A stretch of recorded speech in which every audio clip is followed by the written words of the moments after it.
الله صلى الله عليه وسلم. جابران دينا باسي ديكا باسي شيا قضاء الوتر. وتر قضاء كريتوا يا قضاء ناكريتوا، يعني وتر قضاء كريتوا يا ناكريتوا. باشا قضايش بكريتوا بشي شوازي قضاء كريتوا. يا كم حنفية رحمتي خويا اللي بيه حنفية ألين وتر قضاء ناكريتوا، عفوا وتر قضاء كريتوا حنفية، لبل وتر لا حنفية واجبة، وتر لا حنفية واجبة،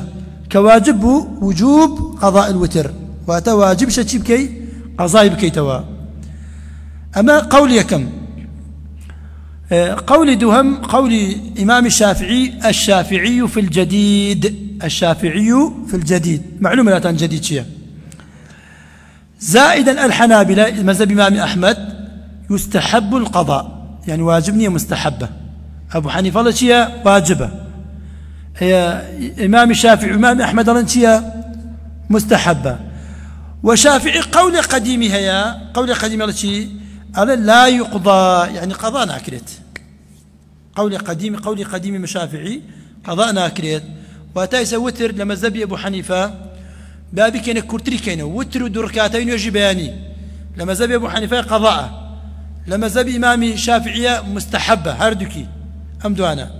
بلقي إمام شافعي تيا لسر مستحب القضاء. ألا من نام عن الوتر أو نسيه فليصلها إذا ذكره أو إذا استيقظ. هركسيك نجي وتر لبيرتشو يعني خويل كوت هركاتي هات خبرا يعني شكرت قضاي كاتوا. أم بلقيا مخصصة ببلقيك ديكا، أما يسباسي كاتكي نكردوا شي كاتيك قضاء بكري وانيا وباسي نكردوا باشا وتر أجر قضاء بكريت شون قضاء أكريت، يعني شون قضاء أكريت. يكم قضاء يكون شفعا، الوتر يكون قضاء شفعا يعني شيء شفعا أي وتر شيء ويتاك وتي تعال يعني شيتي ورا أي ما تعال وتي هل ورا وتر تاكا شفع جوتا وانيا شفع جوتا هو الشفعي والوتري خاي يقول فرميتي وانيا باسي عرفوا ججنا كاد عرف النويا ججن شيا شفعة جوتا رقم جوتا. إذا شي بريان يكون شفعا واتا قضاك شي كي يعني أجر يقر كاتت كردو بيت وتر أي كي شي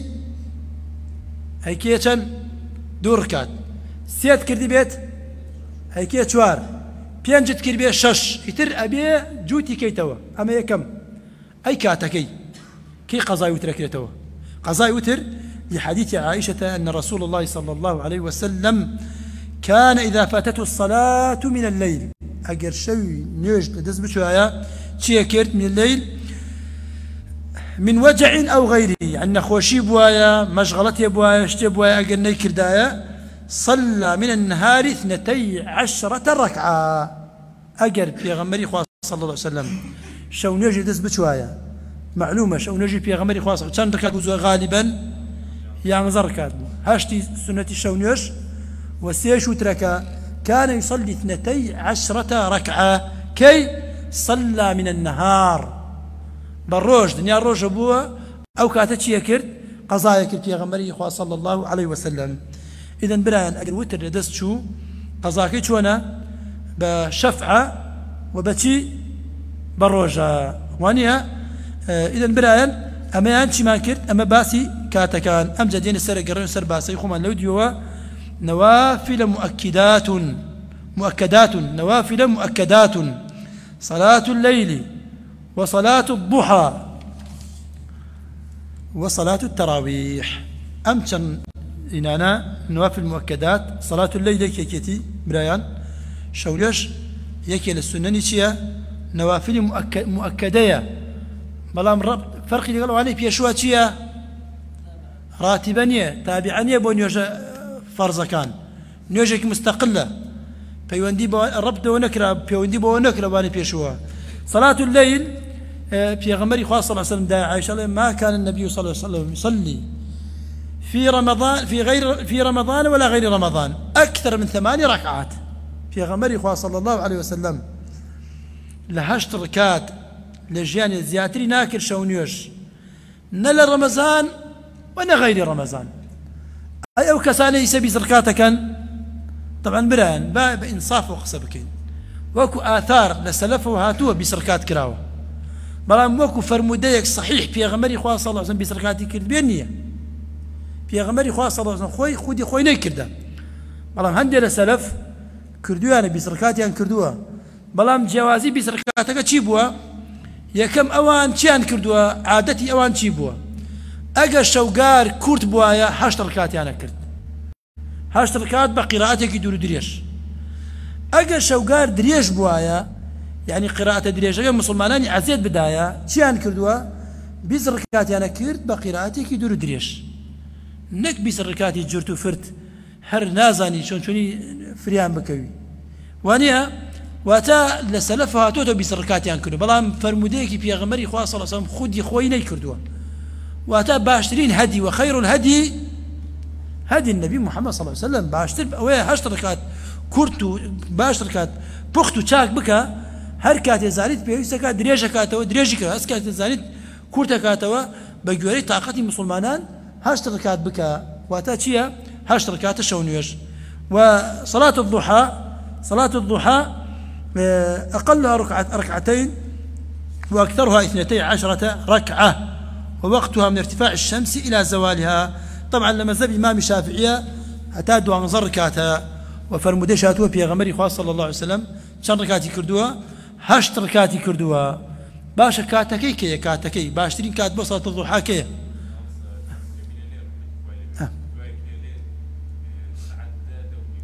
بارك الله ساعات دوني قصدي شيء ساعات بوشي ساعات دوني يعني بوشي ساعات دوني أنا بارك الله فيك صلاة الأوابين في غمر خاص صلى الله عليه وسلم فرمتي صلاة الأوابين إذا رمضت الفصال يعني شيء رمضاء قرمية قرم بيد بيوتر رمضاء بوي رمضان بيوتر رمضان فعلان شيء فعلان من رمضاء يعني شيء فعلا رمضان رمضاء أما شيء يعني أم فعلان يعني زور قرم أو كات رمضان ككات يعني روجان تيا قردو مثلا زور قرم بوا بونا يعني رمضان كروجو تيا قريت رمضان يعني فعلان شيء قرمي أم جالش إذا رمضت فصال فرجيني قايم بلا بچكه هشتر بيستي ناس كتير اللي قورا كان ككاتي أرز قرمة بيت خلص يتبا لبر قرمي يتلعن لسر أرزي السعودية أقدارن يعني بردكي قرمة يعني قميكي قرمة أما هشتر لسري تواناي ناميني بيت عاقة بيت تشيكات خلص يتبا بچكه هشتر كان لبر بيستي الناس كتير بو كقرمة ببواي خلصا بيغمري خواه صلى الله عليه وسلم جا كاتيكي دياريان هبو بيغمري خواه صلى الله عليه وسلم في صلاة الأوابين صلاة الضحى إذا رمضت الفصال نجي أوابين نجي أو كساني أقرنوا بلا إخوائي قولا هذه التوبكار نجي تاشتنايان شي كاتيكا أو كاتيكا جو قرم بيت أي أمجا طبعا جو قرم بيت ولاتي جو قرم هنابيت شي بكين يما إذن واتا علماء شي بويدانا ساعات بويدانا وتقريبا ساعاتك بيش نيوجي نيورو حتى آخر حدي بتواني بكريت 20 دقيقة شارك بيش نيوجي نيورو آخر حدي أما آخر حدتي نيوجي تي تاكري تاش نيوجي تي أكري برايان ألو كاتا أما باشترين كاتا كم تريني دور كاتا و8 ركعات دوانزر كات شسر مذهب إمامي شافعي رحمة الله عليه بيت هرچند قولي راجع 8 ركعات أم دوانزر ركعتي كباس يكا يعني دوانزر ركعتك هندي له العلم لين أو قضائي وتري لقلابوه قضائي وتري لقلابوه بوتشن بردوانزر ركعات أم جاء كاتك وتمانشي كاتك دواي خوردرچون تقريبا بتشاركيه هتاكو آخر حدي شاركه بيش نيوجيني ورو أما كاتكيتا أم كاتانا هموي تيا جائزة بلان باشترين كاتا وكاتا كلا نيورون يزق بيته وقرم بيت. وصلاة التراويح ما يجباس كبريان أم جاء عليه فصل في شرائط أو في شروط الصلاة. وشرائط الصلاة قبل الدخول فيها 5 أشياء. بران درسي رابردو شمان باسكير أكبرتان بيت شروط وجوب الصلاة وانيا شروط وجوبها. أما شرائط الصلاة أما شرائط يعني شما شرائط صحة الصلاة أو وجوب الصلاة. أما صحة الصلاة وانيا صحة الصلاة فرق كثير وجوب الصلاة بيرتان بباس مان كرت. بارك الله فيك. للدروة يعني بزان لسرت أبيها نابت جاري باس أوك لسرت يا لسرتني كباس ما كرت إن كان ما باس كرت. عليه يكم طهارة الأعضاء من الحدث والنجس. يكم الطهارة الأعضاء من الحدث والنجس. بلان وتأمة طهارة شن نوع مان هي دون نوع مان هي طهارة من الحدث وطهارة من النجس. شتيك إمل يعني بمختصري بزانين طهارة شي بيو سليمان سيشت لطهارة بيو سليمان برلو بشناو همون يرجيكوا واتلم سيشتا خللتي هبو يكي خللتي هبو نيرجاكا دروس نية. شرط شي شرط ليرة باسي كردوها طبعا أخوار باسي كردوها لما تتوقف صحة الصلاة عليه ما تتوقف الأخوار النسراء بريان أو خطيب نيجيريا صحة الصلاة عليه وليس جزءا منه. وخرج بهذا القيد الركن فإنه جزء من الصلاة. يعني فرق بين الشرط والركن شيء شرط جزء كلن يرجكا بلام الركن ببر الركن جزء كلن يرجكا شرط بشيك نية لن يرجكا يعني دزنيش بشي لن يرجكا نية وانيا طهارة بشي لن يرجكا نية بلام سجود بشي كلن يرجكا الركن وانيا وتمايش الشرط ما لا يلزم من وجود الوجود ويلزم من عدمه العدم. ما لا يلزم من وجوده الوجود ويلزم من عدمه العدم. يعني شي ما لا يلزم من وجود الوجود يعني شرط مرجني أجر أنجامي دي إلا أبي بون من دزنيوش مرجني دزنيوش بقر إلا أبي نيوش بكي تو أمول مال درسم دزنيوش بقرم مرجني إلا نيوش بكم بلا مرجع ويلزم من عدم العدم واجبة مرجع لبر أوي أجر نيوجد كير أبي دزنيوش تبيت واتا أجر نيوجد كير ببيت دزنيوش عدم الوضوء يعني عدم الصلاة يعني نيوش دروس نية أجر دزنيوش النبيت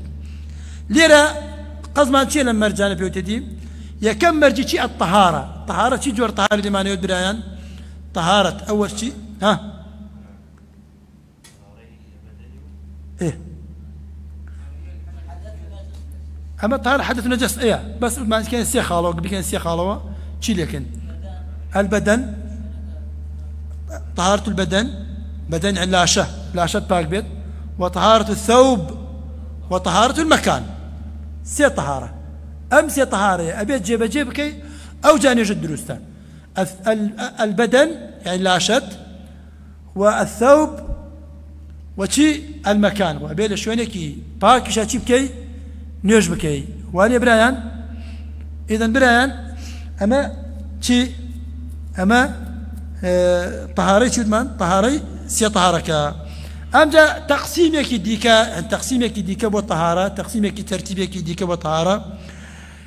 يا كم أجبته أن أخذت رابكشن الطهارة طهارة أليرة الطهارة تبتي من الحدث الطهارة من النجس يكي الحدث يكي النجس وانيا أمجد طهارة من الحدث دو جوري هي طهارة من الحدث خذي حدث الطهارة من الحدث أو شبيت دو جوروا يكي الحدث الأكبر يكي ترشي الحدث الأصغر إسا بتجاري باسي حدث بكين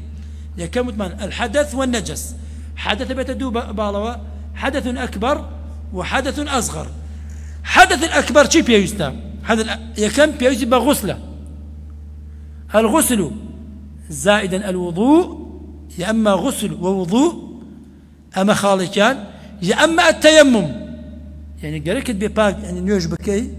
يا أما أبي غسل دربكي لحدث أكبر أبي غسل دزنيوش بيكوا يعني إما تيمم باش كون يجبكي. أمتى الحدث الأصغر الوضوء أو التيمم، الوضوء أو التيمم. حدث الأكبر مانشية صفة عارضة في جميع البدن. حدث الأكبر حمولا شاقريتوا، حدث الأصغر شوني دزنيوشكان قريتوا، واتا شوني حدث أصغر يلزم من الوضوء أو التيمم، أو يترشي الغسل والوضوء أو التيمم. باشا أمجأ النجس أمي باس مانكر سيشونا نجاسة في البدن ونجاسة في الثوب ونجاسة في المكان. إذن لكوتايا الطهارة لمس يشتا بيوستا طهاري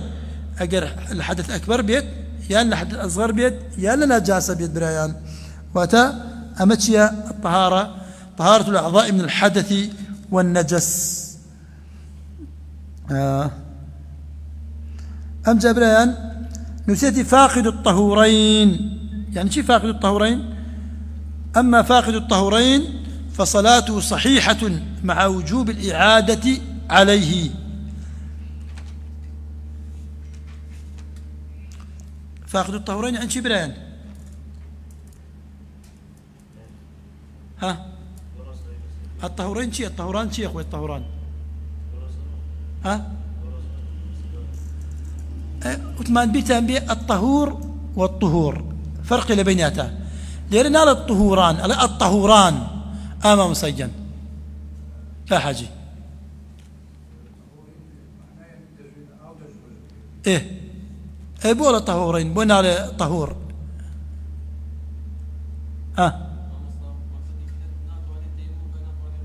بارك المقصود بالماء والتراب. الطهوران الماء والتراب. الطهور وتما الطهور هو الفعل دزنيوش قرنا كي الطهور. الطهور الآلة المادة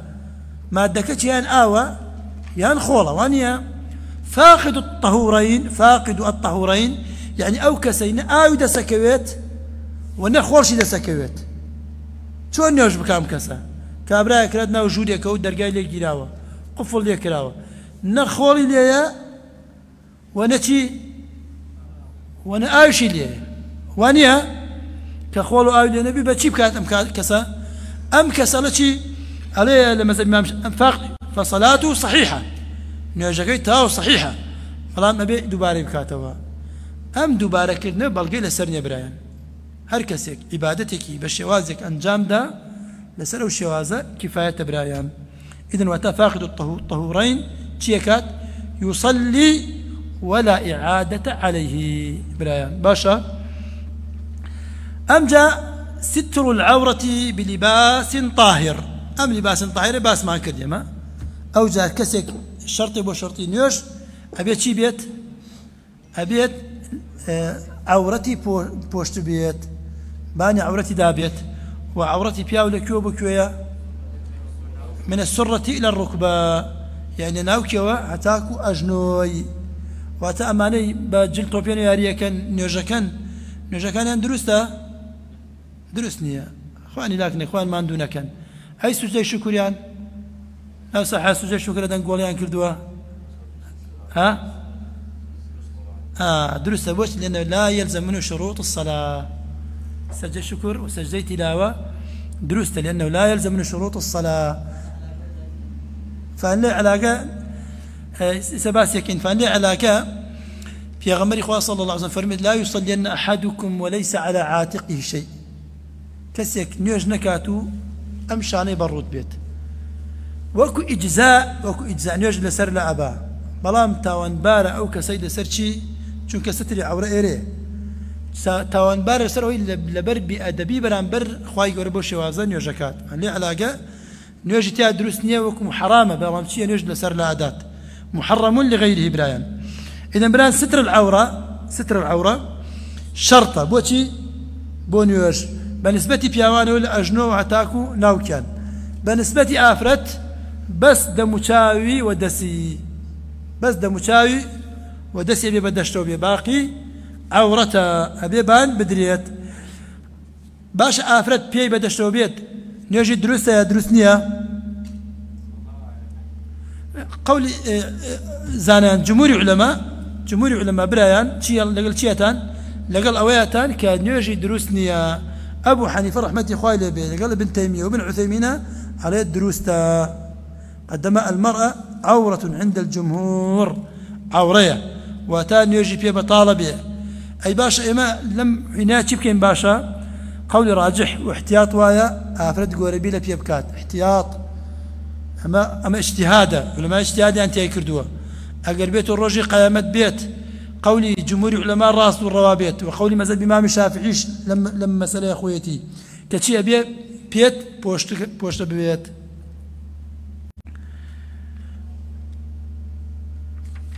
أو جابران هي كم خالط ما تشيا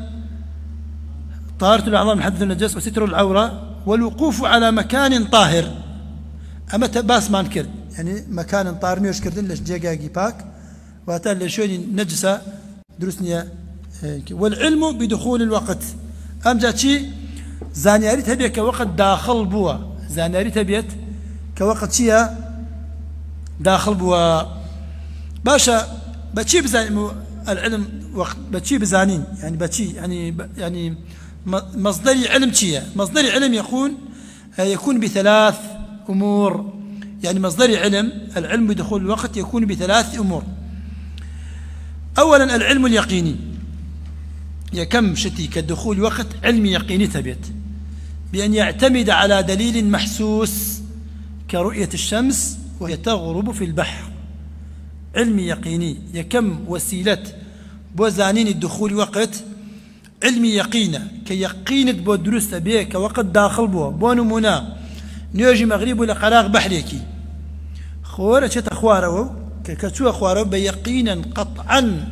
خوار لبرتاود لك بوشي بحري بكارينا لبرو أقري هي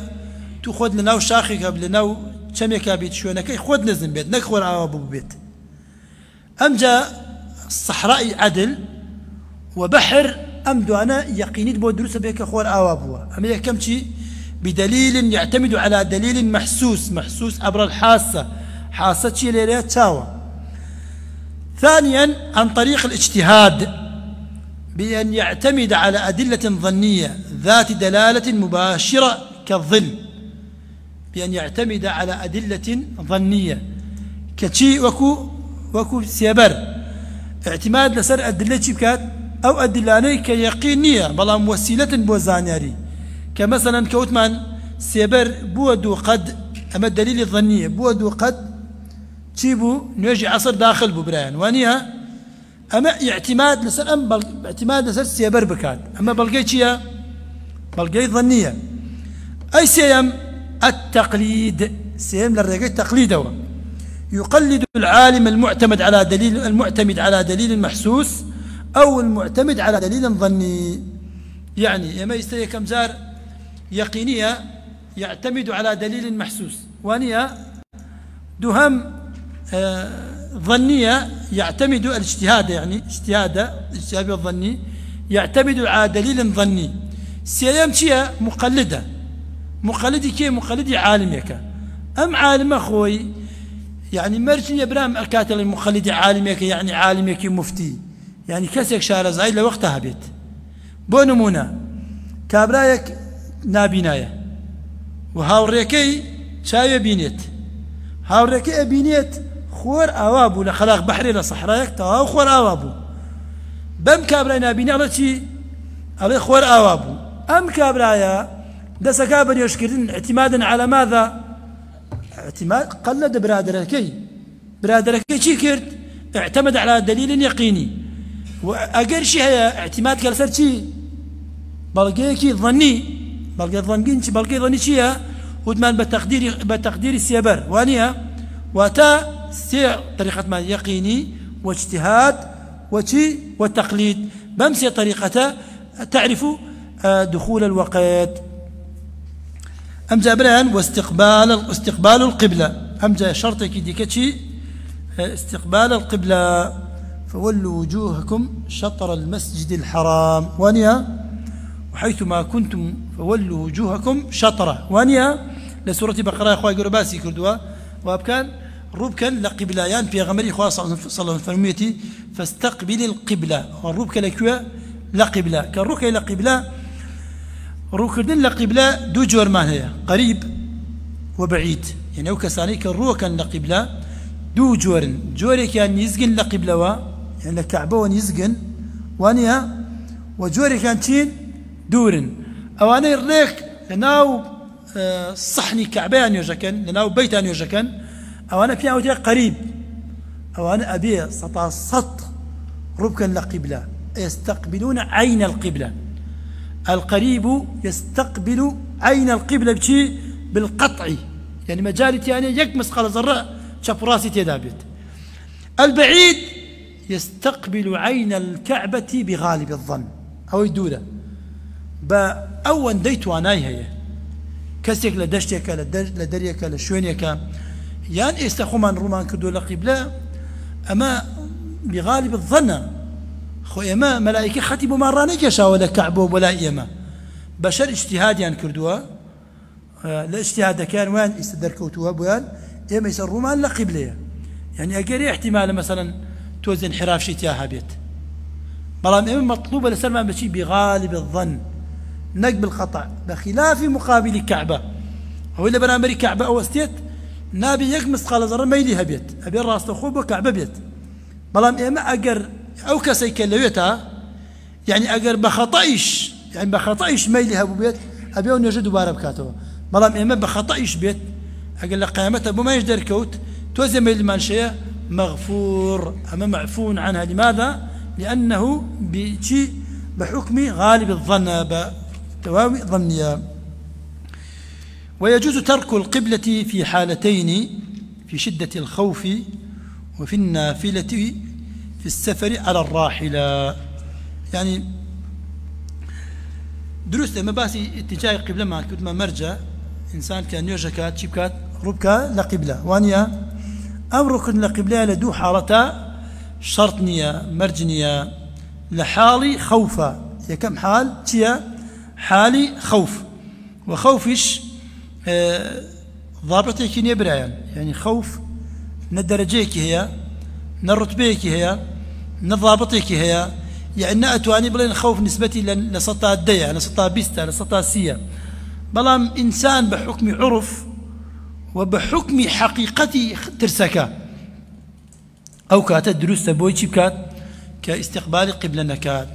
بونو من الدش من لبرامبريتي يخاف على نفسه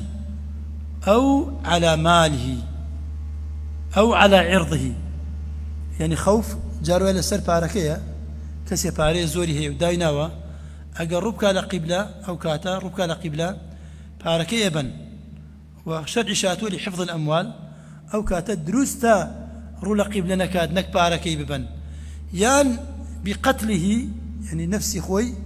أو بجزء منه يعني مرجنية بكوجيت بلام جارو يا قريه كسا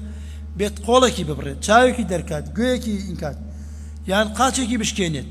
أما حمي خوفه بلام خوفك شيء أبي خوفك محقق بيت حقيقي بيت بشكون يوجنكي يعني خوف على عرضه خوفك لسر ناموس بيت كسيك سركي دولار أجر ربك على قبلة أجري خلقك بيت زبر بناموسي برن بتعداد يبكن أو كاتا لم حالة أنا دروس إنسان رو لقبل نكات وأمجى حالتي دومتشية وفي النافلة في السفر على الراحلة أوجد دروس لسفرشا على الراحلة على الراحلة على أجر كسيك شيبكات لسر جودريج براحلة مرسية جودريج بيت أسب بيت وشتر بيت جودريج ببرجين قائم لرؤو بيت أمر سيارة بيت تيارة بيت سفينة بيت أمانيك دروس بونا دروس أوكاتا هر كسيك لسر أم حالة أنبو ونيوجي كرت نيوجي السنة نيوجي فرزنا نيوجي شي سنة نيوجي السنة دروستا رولا قبلنا كات واتا أجر فرز ببونو منا لناو سفينيك شابو أبي شي بكات ركالا قبلة أم جاتشي خالك ديك عليه طبعا الله مش في شدة الخوف في قتال مباح باش ما نبيل بتشت كابراك الرب تشتي ودولر ودزي وقول برين وخلق وشتن وخل برين أم جات ترسيجي بو بيا أبيت أم عذرنا يجري توا بل والله من صلاة الخوف كم كابرا الروت تعداك على خلقي بون منا جيش ناو جيش مسلمانان كوجن ايش الله كاك من لخوفه من صلاة الخوف كان وكوي باس ماكن بيشتد لبابي رخصين يوجو روجو او يترى باس ماكن اذا ما خاصه بشيء اهل طاعته. قالوا في النافله في السفر على الراحله فللمسافر سفرا مباحا فللمسافر سفرا مباحا ولو قصيرا التنفل صوب مقصده واتا اگر كسك لسفرك مباح ابو لسفرك حرام نبو دروسه دروسه نيجاكي بكات ورولا قبل نكات. وراكب الدابة لا يجب عليه وضع جبهته على سرجها مثلا أو كسي برجين قائم روتان بيت كالسر جودريجا كان لسر دابة كان لسر نوساريكا ككاتي ألين استقبال قبلة واجب يسري مرجش نية أجنوي بنات عرس أبلا سايق سارية أتا دوجا سرمة عرزة شدنا وكوريان يكو كردالي وانيا واتا يوم إيماء شي إيماء سري هذا قريت بدو جور إيماء بركوعك إيمائك وبو سجودش إيمائك ركوعك كم ترى لسجودك دابزني سري يعني بون من أجر ركوعي هابيت سجودك هابيت أما شي لبر أوي لسر يعني نرجعوا من النكوات يعني تشي مترسيا نبو بيت ويكون سجوده أخفض من ركوعه. وأما الماشي أي كسك ببير ريكات للسفر ببير ريكات فيتم ركوعه وسجودا أم كسك ببير خوير ريكات سريع بيبنات أرز وتيش بكات الركوع تواوج بدات بوشي چونك ما عذري نية لا اشتيك نية لأن لبان قدريجك لأنه ساريك أن نشتيك أو عذري نية أتوانيت مسافة القرآن بخانة الريبكات قاشت الركوع ركوعك قاشت السجود سجود خويكاتوا. يستقبل القبلة فيهما ولا يمشي إلا في قيامه وتشهده أو ببير ريكات طبعا مذهبي ما الشافعي رحمة الله البيت هذا ببير ريكات استقبال القبلة للسري واجبة والله مخولي راجح واي برام استقبال القبلة واجبني والله أعلم. أمنا واستمرار إن شاء الله لبركاته تحملناك زيادة البروين إن شاء الله بدرس داتو دين باب أركان الصلاة وبارك الله لي ولكم أجمعين وجزاكم الله خيرا.